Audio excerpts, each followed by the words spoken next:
હાલ એક ખૂબ જ વિવાદિત ખબર સામે આવી છે। સ્વામીના નિવેદન પર કબરાઉ ધામના ગાદીપતિ મણિધર બાપુ બગડ્યા છે। તેને સ્વામિનારાયણ સંતોને ક્લાસ લીધો અને ઉગ્ર થયા છે। દ્વારકાધીશ શ્રી કૃષ્ણ અંગે સ્વામિનારાયણ ગુરુકુળના સ્વામી નીલકંઠ ચરણદાસજી દ્વારા કરવામાં આવેલી ટિપ્પણીએ હવે ઉગ્ર સ્વરૂપ ધારણ કર્યું છે। મોગલધામ કબરાઓના ગાદીપતિ મણિધર બાપુએ આ ટિપ્પણી પર આક્રોશ વ્યક્ત કર્યો છે અને તેને સખત શબ્દોમાં વખોડી કાઢી છે।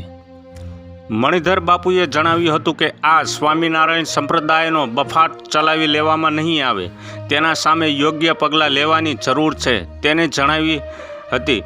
ઉગ્ર થઈને કહ્યું કે હું મોગલધામ કબરાઓથી ચારણ ઋષિ કહું છું કે સનાતન ધર્મને જે ધક્કો પહોંચાડ્યો છે તેને હું આતંકવાદી કહું છું, કારણ કે અખિલ બ્રહ્માંડના માલિકથી મોટું કોઈ નથી। તેમણે વધુમાં જણાવ્યું કે તમામ સાધુ સંતોને કહેવામાં આવ્યું છે કે બાપ તમે અનુષ્ઠાનમાં બેસી જાઓ, જ્યાં સુધી આપણા શંકરાચાર્યની સામે અખિલ બ્રહ્માંડના માલિક કૃષ્ણ પાસે માફી ન માંગે, લેખિતમાં ન આપે ત્યાં સુધી આમને માફ કરવાની નથી।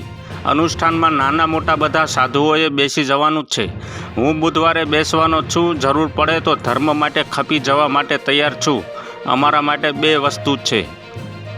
મણિધર બાપુએ 18 વર્ણને આદેશ આપતા કહ્યું કે આ એક બાપુનો 18 વર્ણને આદેશ છે। પોતાની નાની લીટી મોટી કરવા બેઠા છે। હરામનું ખાઈ પૈસા આપવાનું બંધ કરો, કરોડોના મંદિરો બાંધી જેમ આવે તેમ બફાટ કરે છે। ઈશ્વરથી મોટું દુનિયામાં કોઈ નથી। મારે વહેલા અનુષ્ઠાનમાં બેસવું હતું, પરંતુ ધાર્મિક કામ હોવાથી હું મોડો અનુષ્ઠાનમાં બેસવાનો છું। તો હાલ માટે અત્યારે આટલું જ। મળીશું નવી અપડેટ સાથે। અમારો વિડીયો પસંદ આવતો હોય તો વિડીયોને એક લાઇક કરી દેજો। ચેનલમાં નવા હોય તો ચેનલને સબસ્ક્રાઈબ કરી લેજો, જેથી તમને આવા સમાચારોની અપડેટ મળતી રહે।